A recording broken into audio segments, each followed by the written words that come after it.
Aí eu vou ter que te habilitar de novo, né? Isso.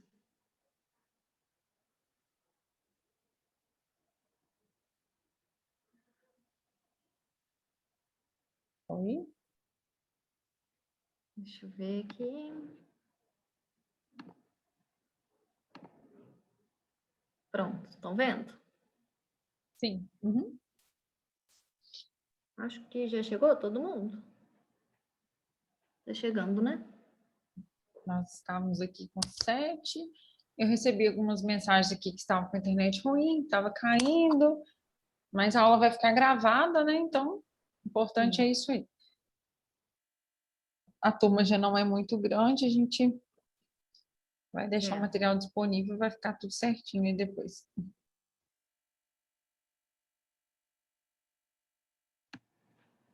Pode continuar? Já pode continuar? Tá. Pode? Tô só colocando vocês num outro cantinho aqui da tela. Eu faço isso também. Então, faz. Aí, então, o que que acontece? Faz várias passagens. As meninas já estão todas aí? Estão ouvindo, gente? Dessa cepa viral, né? Só para eu ter um retorno daqui. As meninas Sim. estão ouvindo? Aham, tá. Estamos. Tá, joia. Pode continuar, Ana? Então, faz várias passagens que já vai dando uma enfraquecida no vírus e vai cultivando. E aí faz uma inativação química, que é com o componente beta-propilactona. Esse beta-propil, ele causa realmente um desgaste, né? Uma enfraquecida. Então, o vírus fica inativado, ele não consegue, o material genético Ana dele Cláudia, não só volta. fica comprometido. Ana Cláudia, só um minutinho, volta nessas passagens aí, porque na troca do vídeo, eu acho que dispersou um pouquinho. Só volta nessas passagens aí para as meninas aí, para ficar essa informação mais precisa para a gente. Então, como eu estava falando, a gente faz cultiva esse vírus dentro da célula vero, que é uma célula de rim de macaco. Ou seja, precisa de ser uma célula de mamífero para ele conseguir infectar. E aí vai fazendo várias passagens. Essas passagens é o quê? Você pega essa cepa, essa mesma cepa, você coloca em um lote de células vero. Depois você faz a ruptura dessas células, pega esse vírus, coloca em mais um lote de células. Para quê? Porque aí aquela mesma cepa viral, aquela mesma linhagem viral, ela vai tendo que infectar várias e várias vezes a célula de macaco. E com isso ela vai se tornando mais fraca. Vai dando uma atenuada na capacidade infectiva dela. Mas a capacidade de reconhecimento da célula continua a mesma. Isso que é interessante, né? Que é o resultado aí de uma vacina, né? Um propósito dela é esse aí, né? Diminuir a capacidade infectiva e continuar tendo a capacidade de ativar o nosso sistema imunológico. Exatamente. Ou seja, você vai conseguir, e principalmente nessa parte de inativação química, porque depois dela fazendo várias passagens, ela ainda é perigoso. Não é melhor arriscar. Aí depois que vem a inativação química, aí sim. Aí o vírus está inativado, e aí você é feita uma parte de purificação do vírus, porque você está com esse vírus, né, dentro das células vero, você tem que tirar o meio e pegar só o vírus mesmo, colocar dentro da formulação para construir a vacina. E aí o que acontece? Quando a pessoa receber a vacina, o vírus vai estar inteiro, vai estar, né, o capsídeo dele, tudo direitinho, as proteínas que ele tem. No entanto, o DNA dele, que é o que faz, né, ele ter capacidade de se replicar, ele vai estar degradado. Então, o vírus ele continua inteiro, no entanto, ele perde a sua capacidade de se propagar. Deu para entender? Ficou claro? E aí, o que acontece? Essa formulação, esse vírus purificado, ele é produzido pela empresa chinesa Sinovac. E é esse insumo que é enviado para o Brasil e o Butantan faz a replicação disso aqui no Brasil, ai, gente, dentro de ovos. Por isso que, por exemplo, a vacina da gripe, ela é produzida em ovos. Por isso que quando você vai tomar a vacina de gripe, por exemplo, é comum te perguntarem, você é alérgico a alguma proteína do ovo? Por causa disso, porque é feita essa produção, ou seja, esse ganho de escala é feito no Brasil. Essa questão do ovo, ô, Ana Cláudia, serve a questão também dos nutrientes que são usados ali para o crescimento, né? Sim, o vírus ele vai ter toda essa célula, né, para conseguir É como se a gente manter. fala que fosse o aparato para ele se desenvolver, né? Ali ele vai ter a fonte de alimento e a forma, né, com que ele consegue se replicar, né? É porque ele tem que estar sempre, né? Quando a gente fala de vírus, a gente tem que estar com isso sempre em mente. Ele precisa de uma célula hospedeira. Ele sem uma célula hospedeira, Por isso que é tão fácil matar o coronavírus quando ele não está infectado. Se você tiver, né, tido contato com alguém que teve coronavírus e tiver ainda na sua mão, ou, né, próximo, é só ir lá com álcool 70, mata ele facinho, passa um detergente, o detergente é capaz de romper a espícula, a membrana, né, e ele vai ser inativado facilmente. No entanto, depois que ele está dentro de uma célula, estamos vendo os problemas que estamos tendo. Então, coisas do gênero, vou beber uma cachaça aqui para matar o vírus, não vai funcionar. Pode beber água sanitária, detergente, não resolve. É só enquanto ele não infectou. E depois, ele precisa de estar dentro de uma célula para se manter. Entendido? Podemos continuar? Isso, pode passar. E essa vacina foi testada, né, no Brasil.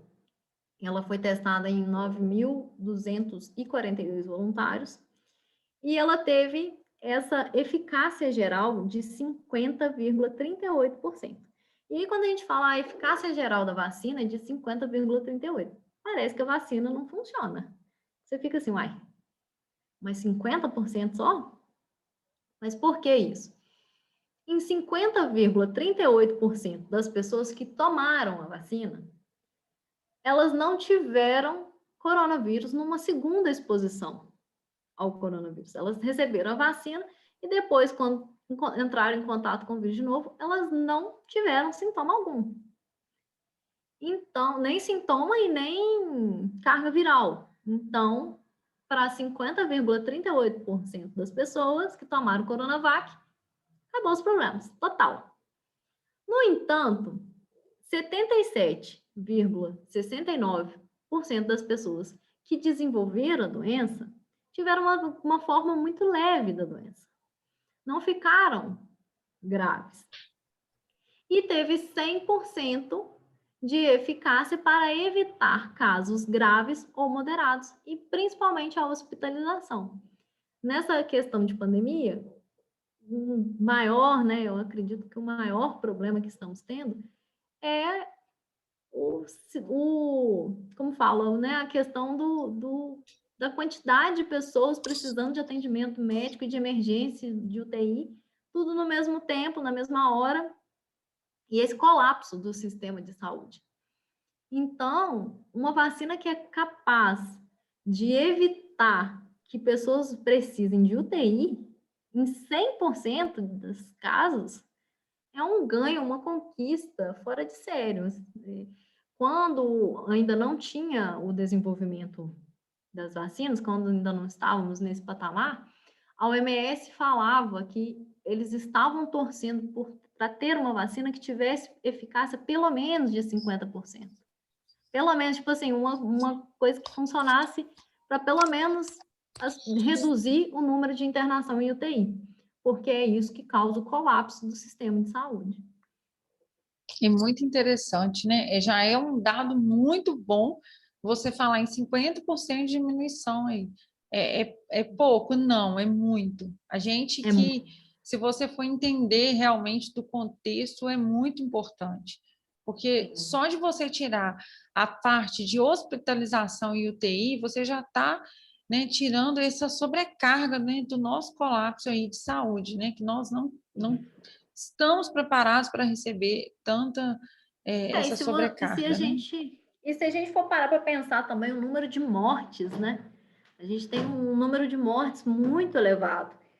E pessoas que precisaram de UTI, que ficaram graves a ponto de causar a morte. E a gente não tem, depois que vacina, não tem, é 100%. Então, é um ganho, assim, fora de sério, é inquestionável. Com certeza. E a gente escuta, assim, muito fake news, sabe? Eu, às vezes, fico, assim, impressionada com os comentários que a gente escuta sobre pós-vacina. Ah, as pessoas que vacinaram e já tiveram coronavírus uma vez. A segunda vez, essa pessoa vai ter o coronavírus da forma mais grave. Então, tipo assim, é muito... E ao contrário, né?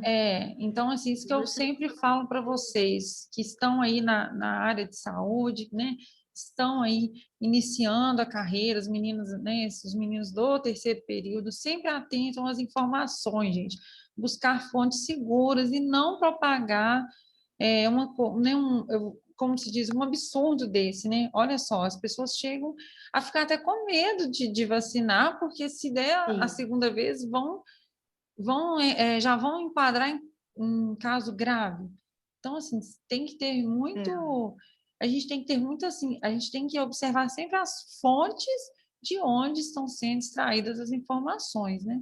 Olha só que dados que levam a gente a ter segurança do que está sendo feito, né?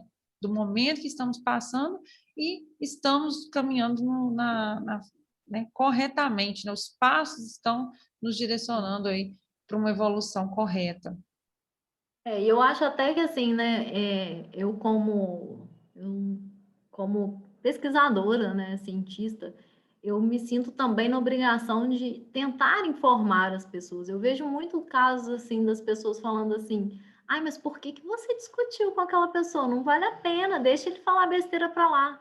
Mas, cara, você vê a pessoa tá numa situação em que a gente precisa, tipo, agora nós que estudamos, que tivemos anos para desenvolver uma carreira, que entendemos, sabemos o que nós estamos falando, se a gente nos calar, vamos ficar quem? Vai sobrar quem falando? Entendeu? Quem está na assim, linha de pesquisa, né? Igual você que está numa linha de frente, com certeza tem que não só você, até mesmo, né? As meninas que estão aí graduando ainda. Com certeza. Sempre a gente sempre buscar isso aí que eu falei, fontes seguras, corretas e não deixar mesmo que essas fake news, né, consigam aí fazer a cabeça das pessoas, porque é muita informação, o jornal joga muita coisa que às vezes não é científico, né? Sem contar que a gente está passando por um período também de descredibilidade das mídias, né, de todas as agências de informação. Então, as pessoas também se sentem perdidas. Quando você vê também uma pessoa falando uns absurdos, assim, às vezes ela está só reproduzindo, às vezes ela não parou para pensar. E aí aquele convite peraí, vamos conversar. Você pesquisou onde? Ou às Você vezes tem por o ser quê? leigos mesmo, né? A maioria das pessoas que às vezes vêm e propagam a informação é por ser leigo e por estar influenciado por uma mídia, né? Sim. E como que funciona esse esquema de vacinação da Coronavac? São 2 doses aplicadas com intervalo de 2 a 4 semanas. E essa vacina, ela tem o registro emergencial na Anvisa. Então, passando aqui para uma segunda estratégia de desenvolvimento de vacina, nós temos as vacinas de antígeno purificado. O que acontece? O coronavírus, está aqui a figurinha dele, e ele tem essas spikes, essas proteínas que tem, quando elas estão dentro, né, dentro do organismo da pessoa infectada, a pessoa infectada vai lá, as primeiras células T, né, elas vão englobar o vírus, as natural killers também, e vão fragmentar o vírus. E aí, esses vários pedacinhos do vírus, essas proteínas spikes, elas são apresentadas através das células apresentadoras de antígenos para outras células, para começar a produção de uma resposta imune contra aquele vírus. E aí, a estratégia que a Novavax fez é produzir a proteína spike purificada. E aqui, nós estamos falando de quê? De proteínas recombinantes, que é o meu xodózinho que eu comecei a conversar com vocês. O que são isso? O que são essas proteínas? Eles pegaram a sequência genética do vírus, pegou a partezinha que interessa, que é em relação à parte que codifica a proteína spike, clivaram com enzimas de restrição e colocaram essa parte do material genético dentro de uma outra célula, que aqui é uma célula de inseto. E aí eles começam a produzir a proteína spike em uma célula de inseto. Por que inseto? Porque inseto foi o mecanismo que eles encontraram, o sistema de produção que eles encontraram que tinha características que ajudavam a reconhecer. Por exemplo, a spike, talvez ela tenha alguma glicosilação, talvez não, com certeza ela tem glicosilação, ela é glicosilada. E aí uma bactéria não vai conseguir fazer glicosilação, porque bactérias não fazem transformações pós-traducionais. Elas produzem a proteína e falam, toma aí, é o máximo que eu vou fazer. E já outros mecanismos vão tendo o quê? Glicosilação. Aí o padrão de glicosilação varia de organismo para organismo. E por isso que a Novavax estrategicamente escolheu célula de inseto. Porque se assemelha em alguns padrões de glicosilação à célula de mamífero. Lembrando que o vírus usa a própria maquinaria humana para a produção das suas proteínas, a proteína que a gente tem, né, o modelo ideal a ser atingido, é o sistema produzido em célula de mamífero. No entanto, o rendimento de célula de mamífero é mais baixo. E também a forma de produção ela é mais lenta. Então, por isso que eles optaram por uma célula de inseto. Deu para entender? Foi claro aqui? E aí, como que faz?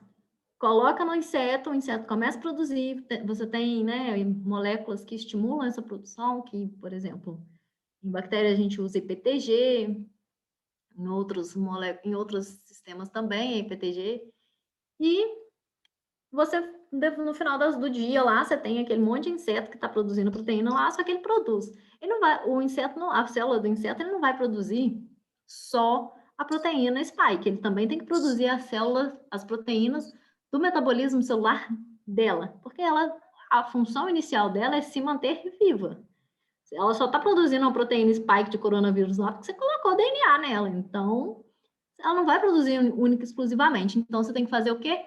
Um passo de purificação. Como que é feita essa purificação? Pode ser por cromatografias de afinidade. Espertamente, na hora de colocar o genoma do vírus, né, a parte que codifica a proteína S, é incluído uma cauda de histidina, que a gente chama, que é um marcador, que é uma forma de você depois falar assim, eu preciso da única proteína produzida aqui que vai ter uma cauda de histidina. E aí você coloca, por exemplo, numa coluna de afinidade e consegue purificar só comentando, essa coluna de afinidade aí da cromatografia, né? Não sei se as meninas já viram isso em bioquímica ou na microbiologia, não sei ainda se já viram a parte de cromatografia. É uma forma de fazer a purificação, né? Você conseguir ter uma proteína só. Você, dentro de um bolo de proteínas em que foram produzidas todas as proteínas que o inseto precisa, você vai estar se destinando a ficar com apenas uma, que é a proteína spike do coronavírus. Deu para entender, mais ou menos? E a eficiência global dessa vacina, 89,3%. Aí você me fala assim, olha, Ana, a Coronavac foi só 50 e essa aí é 89, eu quero tomar só a Novavax. Só que não é assim que funciona. Por que que não? Porque esses dados eles não são comparáveis entre si. Por quê? Formas de produção, as formas de teste, Os os parâmetros são organismos, diferentes, né? os parâmetros foram diferentes. A não ser que a gente fizesse um estudo generalizado, pegando todas as vacinas e falando todos os mesmos indivíduos vão tomar as vacinas, sabe? Não tem como fazer isso. Elas foram E sem testadas contar, individualizadas e não comparadas umas às outras, né? Isso é sim, sempre bom e frisar. sem contar que elas foram testadas em locais diferentes. Então, por exemplo, uma vacina que foi testada num local onde a exposição estava alta ao vírus, em que a incidência do vírus estava muito alta, ela tem grande chance de apresentar né, aparentemente um percentual de eficácia menor. Então, você tem aqui vacinas que foram testadas só, por exemplo, na Inglaterra. A gente sabe que a Inglaterra teve uma pandemia forte? Teve, mas não foi comparado com a do Brasil. E aí você pega e vai falar, mas essa aqui que foi testada no Brasil teve eficácia menor? Mas quanto de exposição que os voluntários tiveram? Estava no Brasil muito mais, né? Então, por isso que não é comparável. E a vacinação? Ela é feita com 2 doses com intervalo de 21 dias. Nesse contexto de purificação de proteínas e proteínas recombinantes, eu falei um pouquinho, já imaginava que talvez não fosse um tema tão comum para vocês, e é por isso que eu convido vocês para um curso que vai ter aqui na Universidade Federal de Viçosa. Esse curso é oferecido pelo meu grupo de pesquisa. Eu já até ministrei esse curso. Dessa vez não estou lá mais, né? Estou só por conta da empresa agora, mas o pessoal é realmente muito bom e vale muito a pena conferir. Vai ser dia 5 a dia 8 de julho. Depois vocês podem seguir no Instagram, só procurar Lima UFV, que vocês vão encontrar. Vale muito a pena esse curso. Até falei com a Ana Cláudia que eu quero fazer, hein? Vai sim, Flávia, vai ser super bem-vinda. E eu não sei se esse curso, se ele está tendo alguma restrição quanto a período, mas ainda que tenha, esse curso é oferecido sempre, assim, com frequência. Então, talvez vocês possam fazer daqui a algum tempo. Não sei mas eu acho que tá. Acho que é terceiro período. Acho que eles não aceitam só primeiro período, na minha opinião. Pelo menos na época que eu dava o curso era assim. Eu pego as informações depois e passo as informações corretas aí para as meninas. Tá, joia. E aí vamos para um terceiro tipo de vacina, uma terceira estratégia de produção de vacina, que é a vacina de vetor viral. O que é essa vacina de vetor viral? Que é a metodologia, a estratégia que a AstraZeneca escolheu. A AstraZeneca em parceria com a Universidade de Oxford. E essa vacina também está sendo produzida no Brasil em parceria com a Fiocruz. Eles pegam um adenovírus, que é um vírus de macaco. Esse adenovírus, ele tem capacidade infectiva, ele consegue infectar a célula de mamífero, mas ele não causa doença, ele não é patogênico. Então, eles combinam a parte do genoma do vírus, né, do RNA lá que produz a proteína spike e clona, né, colocando dentro desse vetor, desse outro vírus. Então, é um adenovírus, um vírus inteiro de adenovírus que causa infecção em macaco, e uma partezinha desse vírus produz a spike. E aí você consegue agregar a capacidade infectiva do vírus de macaco e a expressão do antígeno de coronavírus, que é a proteína spike. Deu para entender? Qual a eficiência? Eficácia, né? 70,4%. E a vacinação? São 2 doses com intervalo de 4 a 12 semanas. E tem registro emergencial na Anvisa. Ana Cláudia, não sei se você vai falar mais à frente, mas Já pegando aqui essa linha aqui de raciocínio, é porque muitas pessoas questionam para a gente, né? Ah, por que que uma vacina vem com 2 semanas? Por que que agora eu só vou tomar daqui 3 meses? Eu queria já tomar logo para ficar imunizado. Então, é uma questão de estratégia. Foi testado assim, foi como foi padronizado, e isso precisa ser reproduzido. Você não pode É o tempo usar que a uma. célula, né, está levando ali para seguir aquela Sim, linhagem ali da produção de ativação dos sim. nossos linfócitos, né? Então, nesse O caso aí, eles estão, nesse caso, né, da AstraZeneca, eles estão marcando até para 3 meses já, né? De 4 a 12 semanas, mas eles já estão fazendo mesmo, marcando com sim, 3 meses. assim, eles testam. Voltou, tinha travado aqui. Sim. Assim, para mim você também estava travando. Então, assim, é a metodologia. Eles viram que com esse tempo, usando essa estratégia, com esse adenovírus em questão, foi necessário esse intervalo. Então, isso vai ser reproduzido. É a Isso forma vai ser. com que ela, É. né, tende a ser produzida. A gente sempre tem isso em mente, tá? Pode E por continuar. fim, né, como última estratégia de desenvolvimento das vacinas, a gente tem as vacinas gênicas, que são as mais novas, né, as vacinas mais recentes, né, que estão sendo produzidas, e a Pfizer e a BioNTech resolveram apostar nessa vacina, que é uma vacina que é um RNA mensageiro. Ou seja, em vez de você produzir no laboratório a proteína spike, por que não usar a própria maquinaria de maquinaria de produção de proteínas do paciente para produzir a spike? E foi isso que fez. Eu tenho um certo amorzinho por essa metodologia aqui, porque eu quase trabalhei com isso. Eu tentei um doutorado no Canadá uma vez para trabalhar com isso. Não vingou. No final das contas, tive problemas aí e acabei não indo. Mas é uma estratégia muito legal e Eu muito lembro quando recente. você quase foi embora para o Canadá.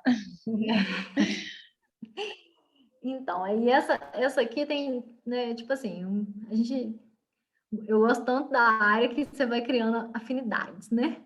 Aí, primeira, eu gostei por conta disso, e segundo, que é uma parceria entre a Pfizer, que é uma empresa gigante dos Estados Unidos, com uma startup de biotecnologia, a BioNTech, que começou super com um professor, um pesquisador na Alemanha, e está se desenvolvendo super rápido, e começou como um dos primeiros. Essa é uma startup, assim, eles têm pouco tempo de atuação e já estão atuantes aí em co-desenvolvimento com a Pfizer. E como que isso funciona? Aqui tem um esquemazinho aqui no cantinho, mostrando aqui uma partezinha do RNA do vírus em que produz a spike. Eles pegaram essa partezinha e colocaram isso dentro de uma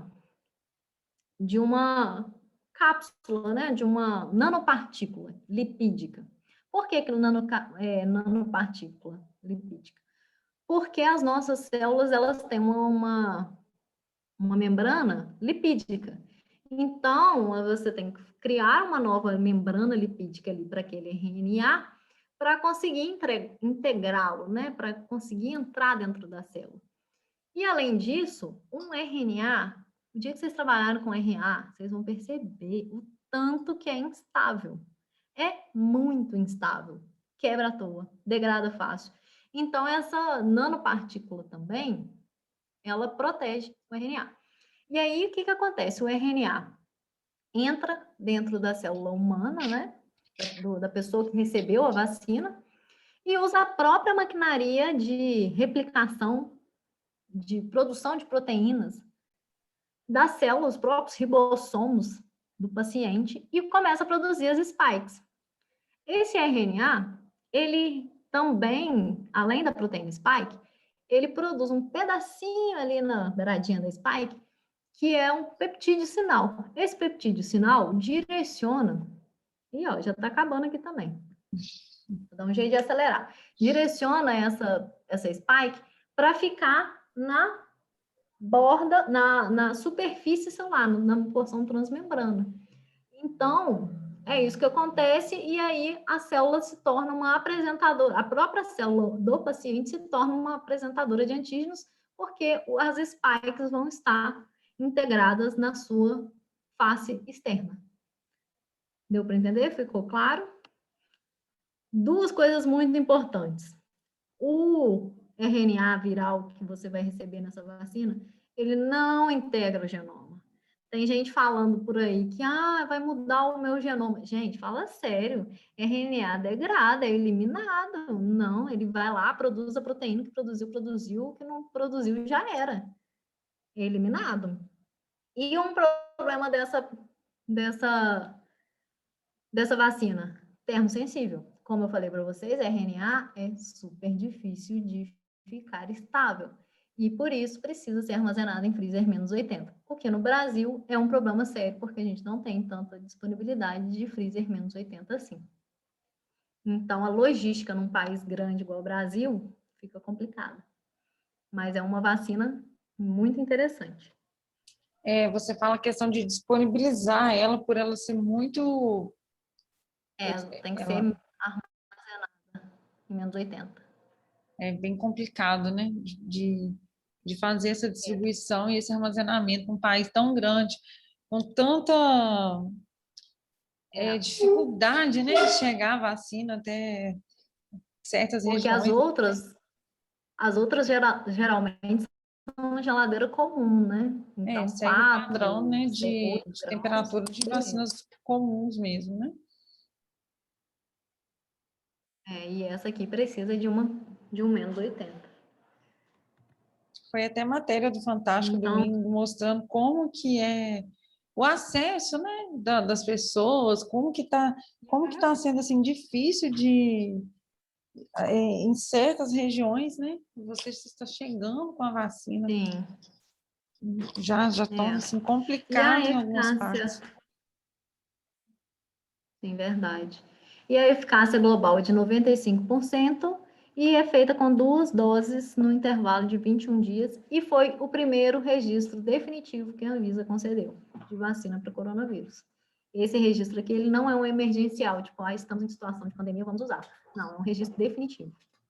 O emergencial, gente, só a Ana Cláudia me corrige aí.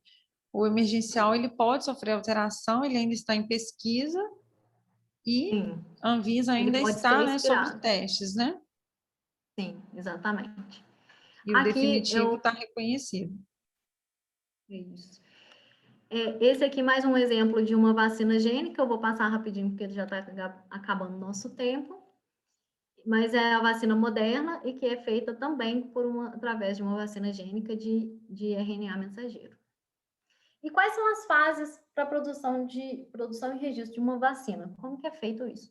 Primeiro, você tem toda essa fase laboratorial em que eu discuti com vocês como que é feito isso, produz a proteína, testa a proteína, vê se a proteína está pura, vê se não tem nada que está vindo junto com ela, depois você começa a testar. São as análises in vitro, né? Começa a usar avaliar essas proteínas, né? E aí depois começa uma fase que é pré-clínica, que é feita em modelo animal, que pode ser usado camundongos e também macacos rhesus, que são bons modelos que, né, o macaco rhesus, ele tem um sistema imunológico bem semelhante ao humano, tipo assim. Ana Cláudia, só te cortando um pouquinho, essa parte dos testes, das produção e registro, ela é uma parte assim um pouco extensa também, né? Muito extensa, muito. Então, é porque assim, eu nem tinha te perguntado isso não, mas talvez exista a possibilidade, como eu tenho mais uma aula ainda para repor com as meninas, porque no período que eu fiz a substituição, você acha que seria possível a gente estar marcando aí nas próximas semanas? Claro. Porque Claro, talvez a gente, se encerraria isso aí e a gente faria uma outra uma outra aula, né? Entraria com uma nossa aula de reposição, que eu preciso de fazer com a turma, sobre esses testes, sobre essa produção, como que é feito esse registro. O que vocês acham, gente? Porque aí fica uma coisa mais, uma informação mais precisa, né? Com mais dados. As meninas concordam, Lara? A Brenda? O que vocês acham? Para a gente marcar mais para frente aí. Vocês sempre têm a quinta-feira disponível, né? Ou a gente troca, ou a gente faz a nossa aula na quinta, ou a gente faz a nossa reposição na terça, a gente vê a disponibilidade, né? Principalmente aí da Ana Cláudia com a gente. Eu vou conversando com você, Flávio, que as próximas 2 semanas para mim tá um pouco apertado, mas aí a gente Isso, a gente conversa se fala, para o próximo mês. Isso, a gente programa para mês que vem, né? Dentro do seu tempo. Mas pode encerrar aí, só foi te cortando. Não, assim.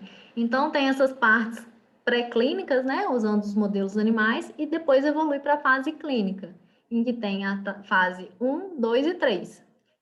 A primeira fase é para principalmente verificação de segurança, efeitos colaterais, o que está tendo de efeito colateral, e é com indivíduos, um grupo pequeno e principalmente com indivíduos sadios, todo mundo saudável. A etapa 2 já começa a aumentar um pouquinho, centenas de voluntários, e aí vamos começar a avaliar a eficácia, avaliar o perfil de resposta imunológica que está sendo produzido. E a terceira etapa, ela é com milhares de voluntários. E aí aqui a gente, é a chatice de todo pesquisador, né? Que todo pesquisador fala, eu só acredito se tiver estudo randomizado, duplo cego e com placebo. O que é isso? Randomizado, porque você não escolhe quem são as pessoas que vão participar. Duplo cego, porque nem quem recebe a vacina sabe se ele está sendo aplicado para aquela vacina ou não. Ou pode ser uma outra vacina que está ali no meio sendo testada junto. E com placebo, o que é isso? Porque você tem que ter um placebo, porque as pessoas, a gente já comprovou aí que o efeito placebo ele existe. As pessoas têm uma determinada melhora, mesmo sem ter Com realmente certeza. Então, por isso que precisa, para validar tanto um tratamento quanto uma vacina, você precisa de um estudo randomizado, duplo cego e com placebo. E nesse caso aqui, você não escolhe quem vai participar. Então, vai ter gente de grupo de risco, vai ter gente com hipertensão, vai ter gente com todas as outras doenças que estamos acostumados aí e avaliar. E qual que é a parte demorada disso? A gente não pode mais fazer igual o nosso amigo Jenner, que testou sua vacina, pegando o vírus lá e desafiando o menino, né? A gente não pode pegar mais o vírus e colocar, você vacinou mesmo, vamos ver se esse trem funcionou. A gente não pode fazer isso mais. Então, a gente tem que esperar esses indivíduos entrarem em contato com o vírus após a vacinação, de forma natural. E esse é o processo demorado.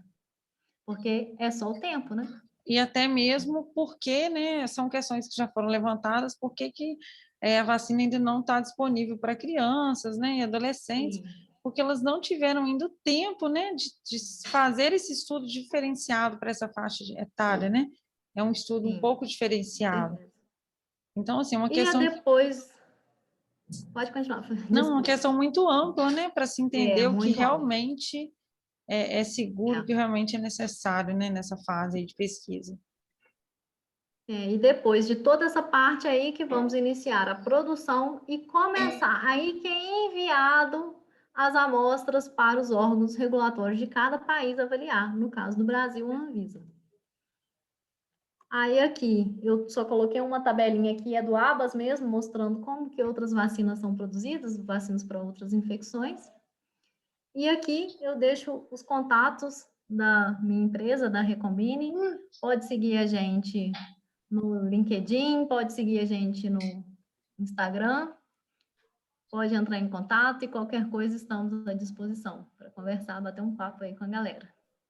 Ana Cláudia, muito obrigada, tá, pela sua participação, de trazer aí o seu, né, vasto conhecimento aí, para a gente estar despertando aí, né, um pouco de interesse por essa área que é muito grande, né? É uma área muito vasta de informação e fica aí uma dica para as meninas que estão começando, né? Para a turma, fala às vezes meninas, mas também tem né? Tem, em geral, tem os meninos também. Fica uma dica que é uma área muito boa de pesquisa, uma área muito grande.